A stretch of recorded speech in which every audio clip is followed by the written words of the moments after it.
हर हर महादेव। श्री शिवाय नमस्तुभ्यम। स्वागत है आप सभी का एक बार फिर से। मेरे देवाधिदेव महादेव आप व आपके परिवार पर अपनी कृपा दृष्टि सदा सर्वदा बनाए रखें। दोस्तों, यदि आप अपनी लाइफ में नया कुछ सीखना चाहते हैं तो चैनल को सब्सक्राइब जरूर करिएगा। दोस्तों, सावन मास में अखंड सौभाग्य के लिए महिलाएं गौर और गणेश यानी भगवान भोलेनाथ और माता पार्वती के साथ जो है गणेश जी की भी पूजा आराधना करती हैं। सावन मास में मनाए जाने वाले तीज को हरियाली तीज कहते हैं। हरियाली तीज सावन मास के शुक्ल पक्ष की तृतीया तिथि को मनाई जाती है। इस बार हरियाली तीज पर शिव योग का शुभ संयोग बन रहा है। इसकी तैयारी अभी से हमारी बहनों ने करनी शुरू कर दी है। हरियाली तीज वैसे तो मुख्यतः मारवाड़ी समाज के लोग मनाते हैं, लेकिन अब सभी लोग हरियाली तीज का त्योहार धूमधाम से मनाते हैं। ये त्योहार शिव और मां पार्वती की पूजा के लिए समर्पित है। इस व्रत को करने से अखंड सौभाग्य की प्राप्ति होती है। इस दौरान महिलाएं कठिन व्रत का पालन करती हैं। इस दौरान व्रत का पालन करने से अखंड सौभाग्य एवं मनोवांछित फलों की प्राप्ति होती है। वहीं अगर आप इस व्रत को पहली बार रख रही हैं, यानी यदि आपका विवाह हुआ है और विवाह के बाद आप पहली बार इस व्रत को रख रही हैं, तो आपको इस दिन से जुड़ी कुछ खास बातों को अवश्य जानना चाहिए। तो आइए जानते हैं कि कब है हरियाली तीज, पूजा का शुभ मुहूर्त क्या है। नवविवाहिताएं जो पहली बार व्रत रख रही हैं तो वो कैसे पूजन करें, पूजन की सामग्री क्या होगी, कब होगा शिव योग का निर्माण और किस प्रतिमा का पूजन करें, किन कार्यों को करने से बचे, ये सारी जानकारी आपको आज के इस वीडियो में मिलने वाली है। दोस्तों, आगे बढ़ने से पहले आपसे रिक्वेस्ट करती हूँ कि वीडियो को लाइक करिएगा, दोस्तों को शेयर कर दीजिएगा और अगर आपने अभी तक चैनल को सब्सक्राइब नहीं किया है तो चैनल को सब्सक्राइब करके बेल आइकन जरूर दबाइएगा। दोस्तों, सावन के महीने में आने वाला हरियाली तीज का पर्व विशेष तौर पर पश्चिमी उत्तर प्रदेश, दिल्ली और राजस्थान में मनाया जाता है। हरियाली तीज पर कई पौराणिक कथाएं प्रचलित है। उनमें से एक लोकप्रिय कथा भगवान शिव और माता पार्वती से जुड़ी हुई है। पौराणिक कथा के अनुसार माता पार्वती ने भगवान शिव को पति के रूप में पाना चाहती थी और इसके लिए उन्होंने घोर तप किया। माता पार्वती ने 107 जन्म लिए और हर जन्म में भगवान शिव को पति के रूप में पाने के लिए तपस्या करती रही। 108वें जन्म में भगवान शिव ने प्रसन्न होकर उनकी मनोकामना पूरी की और उन्हें पत्नी के रूप में स्वीकार किया। मान्यता है कि तभी से हरियाली तीज के पर्व की शुरुआत हुई। दोस्तों, सावन माह के शुक्ल पक्ष की तृतीया तिथि को हरियाली तीज मनाई जाती है। ये तिथि सुहागिन महिलाओं के लिए बहुत ही खास होती है। इस दिन व्रत रखने का भी विधान है। बहुत लोग व्रत रखते हैं और बहुत लोग सिर्फ पूजा ही करते हैं अपने 16 श्रृंगार के साथ। तो आपके घर में या आपके परिवार में या आपके बड़े बुजुर्गों ने जिस तरह से जो नियम बनाया हो, आप इस उसी नियम के अनुसार आप उसका जो है पालन करें। और यदि मान लीजिए कि आपके घर में व्रत उपवास नहीं रखा जाता है और आप पहली बार रखना चाहती हैं इस व्रत को, तो किसी भी देवी देवता की पूजा पाठ करने में कोई मनाही नहीं है। आप जो है भगवान का ध्यान करते हुए आप इस व्रत को रख सकती हैं। मान्यता है कि वैवाहिक जीवन में खुशहाली के लिए ये उपवास किया जाता है।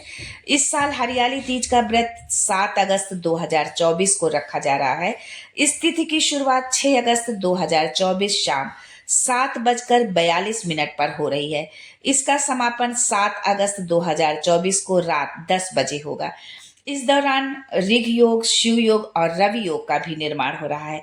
ऐसे में यदि आप पहली बार इस व्रत को कर रही हैं तो बहुत ही शुभ होगा जो है। माता पार्वती से सौभाग्यवती भाव का आशीर्वाद आपको प्राप्त होगा। वहीं कुंवारी कन्याएं भी योग्य वर की प्राप्ति के लिए ये व्रत कर सकती हैं। हरियाली तीज पर महादेव और देवी पार्वती की पूजा का विधान है। जो महिला शिव पार्वती की जोड़ी की पूजा करती है उसके जीवन में हमेशा जो है सुख समृद्धि बनी रहती है, उसका सुहाग अखंड होता है। दोस्तों, हरियाली तीज के दिन सुबह 11:41 से लेकर अगले दिन तक शिव योग का निर्माण होगा। दोस्तों, सुहागिन महिलाएं अपने पति की दीर्घायु के लिए शिव पार्वती की आराधना करती हैं। इस दिन हाथों में मेहंदी रचाना शुभ माना गया है। हरी चूड़ियां, हरे परिधान व 16 श्रृंगार करके शाम के समय प्रदोष काल में मिट्टी से बने शिव पार्वती की पूजा करती हैं। माता पार्वती को 16 श्रृंगार का सामान, चुनरी, सिंदूर, चूड़ी, बिंदी आदि जो है उनको भेंट करती हैं, उनको चढ़ाया जाता है। जबकि महादेव को पंचामृत का भोग लगाकर अखंड सौभाग्य व सुखी दाम्पत्य जीवन की कामना की जाती है।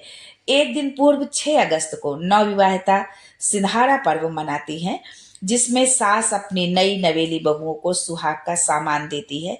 इसी सुहाग की सामग्री को लेकर अगले दिन सुहागिन तीज का व्रत करती हैं। अगर आप पहली बार हरियाली तीज का व्रत रख रही हैं तो ब्रह्म मुहूर्त में उठकर पवित्र स्नान करें। पवित्र स्नान से तात्पर्य है कि यदि संभव हो तो आप किसी पवित्र नदी में, गंगा, यमुना या जो भी आपके निकट यदि कोई नदी है तो वहां जाकर आप स्नान करें। और यदि नदी पर जाकर स्नान करना संभव नहीं है तो आप घर पर ही जिस बाल्टी टब में जो आप स्नान कर रही हैं तो उसमें पहले एक बार स्नान आप कर लें। उसके पश्चात साफ बर्तन में, जो बाल्टी टब जिसमें आप स्नान की हैं उसको साफ से धुल के उसमें पहले गंगा जल डालें, फिर साफ जल उसमें जो है भर लें और उसके पश्चात फिर उससे आप स्नान करें। इस जो है उसके बाद आप हरे रंग के वस्त्र धारण करें, फिर 16 श्रृंगार करें। उसके पश्चात पूजा की चौकी तैयार करें और उस पर पीले रंग का कपड़ा बिछाएं। भगवान शिव और माता पार्वती की प्रतिमा को आप स्थापित करें, उनकी विधि विधान के अनुसार उनकी पूजा अर्चना करें। हरियाली तीज व्रत का जो है पाठ जरूर करें, कथा जरूर कहें या सुने। आरती के साथ पूजा का समापन करें, तामसिक चीजों से परहेज करें और ब्रह्मचर्य का पालन करें। दोस्तों, अब जानते हैं कि हरियाली तीज की पूजा के लिए किस किस सामग्री की जरूरत होगी, क्योंकि यदि आप सारी सामग्री पहले से ही आप जो है एकत्रित कर लेते हैं तो आपको पूजा करने में बहुत ही आसानी होगी और पूजा में आपके कोई व्यवधान बीच में नहीं आएगा।